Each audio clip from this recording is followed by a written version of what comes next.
상대 차량은 폐차가 되고 제보자 차량 역시 파손이 심했지만 다행히 두 차량 운전자 모두 크게 다치지는 않았다고 합니다.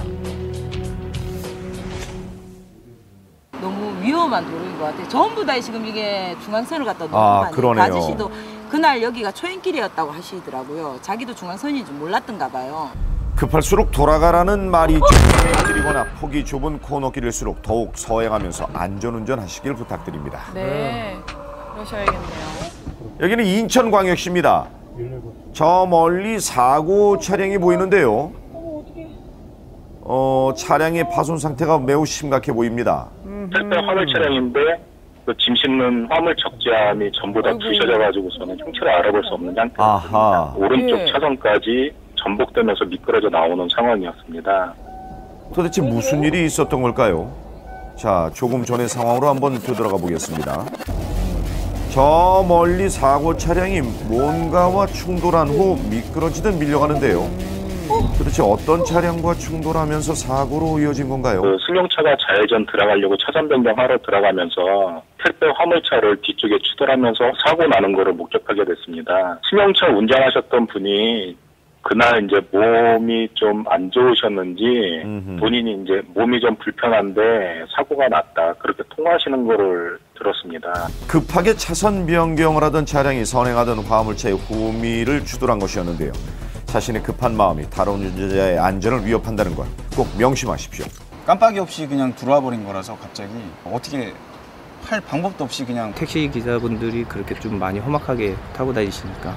자, 이 두 사람에게 무슨 일이 있었던 걸까요? 먼저 경기도 구이시입니다. 제보자는 자신의 직진 신호를 확인하고는 계속해서 주행을 하는데요. 그 순간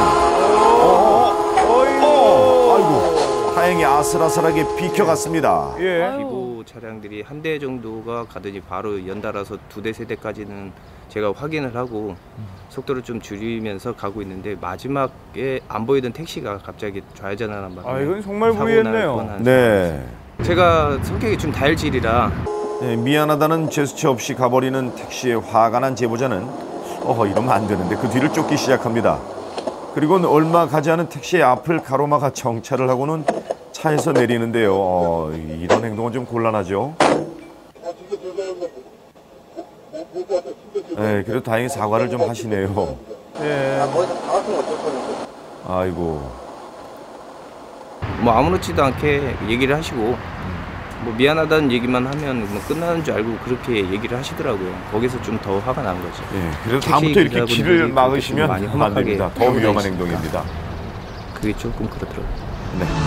참으셔야죠. 이번에는 경기도 부천시입니다. 차선 변경을 한 뒤 직진을 하고 있던 제보자. 아이쿠. 갑자기 끼어들며 정차한 택시와 추돌하고 말하는데요. 3차선으로 직진을 하는데 2차선에 있던 택시가 갑자기 급차선 변경을 해서 급정거를 해버린 상황이었고요. 브레이크를 잡았는데도 차가 60km로 제가 달리고 있다 보니까 차가 밀려가지고 잘 주행하고 있는데 갑자기 끼어버린 상황이어서 좀 화가 좀 많이 난 상태였죠. 그런데 택시 기사는 제보자가 내린 것을 확인한 뒤 갑자기 머리를 감쌉니다. 택시 기사님은 뭐라고 하시던가요? 사고 나서 허리 잡고 계시다가 옆에 그 보도블럭에 앉으시더라고요. 택시기사가 인정을 안 해가지고 자기는 자기 차선 제대로 들어왔다라고 이야기를 하더라고요. 그래서 경찰서까지 가서 사건 접수를 한 상황입니다. 자, 영상을 다시 한번 확인해보면 택시는 지금 길가에 서 있는 승객을 태우기 위해 방향 지시등도 켜지 않고 급차선 변경을 했습니다. 이렇게 끼어들면 피할 수 없겠죠. 게다가 규정 속도를 잘 지키긴 했지만 멈출 새도 없이 그대로 추돌했기 때문에 파손은 더욱 심했다고 하는데요. 네, 이 다급한 시민들의 빠른 발이 되어주는 택시기사님들, 다른 운전자들이 불안감을 느끼지 않도록 조금만 안전운전해 주시길 부탁드립니다.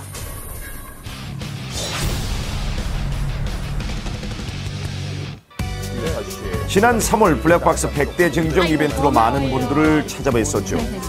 자, 그런데 그 이후 저 멀리 미국에서 보내온 한 통의 편지가 도착했는데요. 미국에서요? 네, 그 안을 열어보니 매일같이 블랙박스로 본 세상을 시청하며 한국에 대한 그리움을 채우고 계신 한 어르신의 편지가 있었습니다. 한 장 가득 채운 손글씨가 저희의 마음을 따뜻하게 만들었는데요. 자, 그래서 한 걸음에 달려가 봤습니다. 와. 네, 애청자를 찾을 수 있는 미국까지 단서는 갔어요. 편지 봉투에 적힌